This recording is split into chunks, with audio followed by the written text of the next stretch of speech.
पुनर्जन्म कैनन पृथ्वी को एक घना, मुश्किल स्कूल बताती है जहां आत्माएं खास सबक सीखने के लिए जन्म लेती हैं, जिन्हें केवल शारीरिक माहौल में ही सीखा जा सकता है। आत्मा का सिलेबस। आपके जन्म से पहले आप एक आत्मा के रूप में अपने कॉन्ट्रैक्ट की योजना बनाने के लिए गाइड से मिलते हैं। आप अपने माता पिता, अपना शरीर और उन बड़ी चुनौतियों को चुनते हैं जिनका आप सामना करेंगे, ताकि यह पक्का हो सके कि आप ज़रूरी सबक सीखें। भूलने का पर्दा।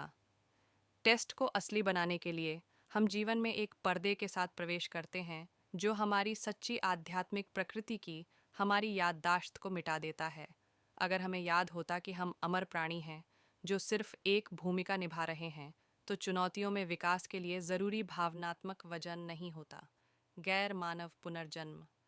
किताबें 3 और 4 जटिल अवधारणाओं में गहराई से जाती हैं, यह समझाते हुए कि हम सिर्फ इंसानों के रूप में ही जन्म नहीं लेते हैं।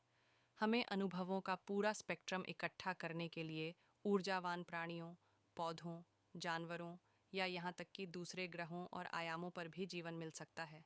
कर्म संतुलन का नियम। कैनन के काम में कर्म बुरा या भगवान की सज़ा नहीं है। इसके बजाय यह अनसुलझी ऊर्जा या तराजू का संतुलन है। कारण और प्रभाव।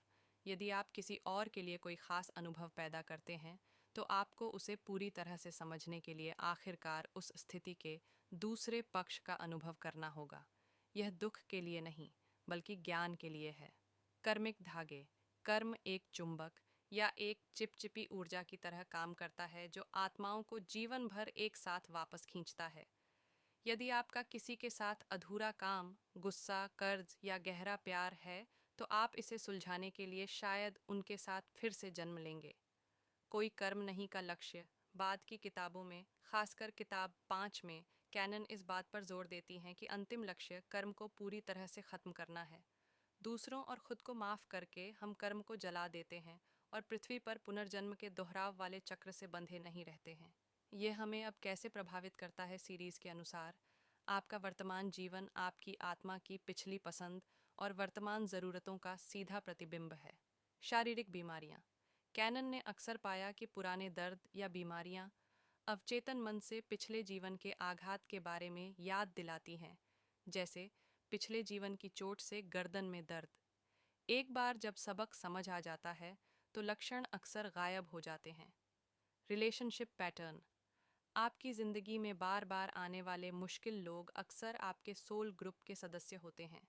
आपने शायद एक दूसरे को माफ़ करने और प्यार करने की अपनी क्षमता को टेस्ट करने के लिए ये भूमिकाएं निभाने पर सहमति जताई है। 3 लहरें। इस सीरीज़ का एक मुख्य विषय यह है कि अभी पृथ्वी पर बहुत से लोग वॉलंटियर हैं जिनका पृथ्वी से जुड़ा कर्म बहुत कम या बिल्कुल नहीं है। वे दूसरी दुनिया से पृथ्वी को एक ऊंची फ्रीक्वेंसी पर ऊपर उठाने में मदद करने आए हैं और अक्सर इंसानी समाज में खुद को एलियन या बाहरी जैसा महसूस करते हैं।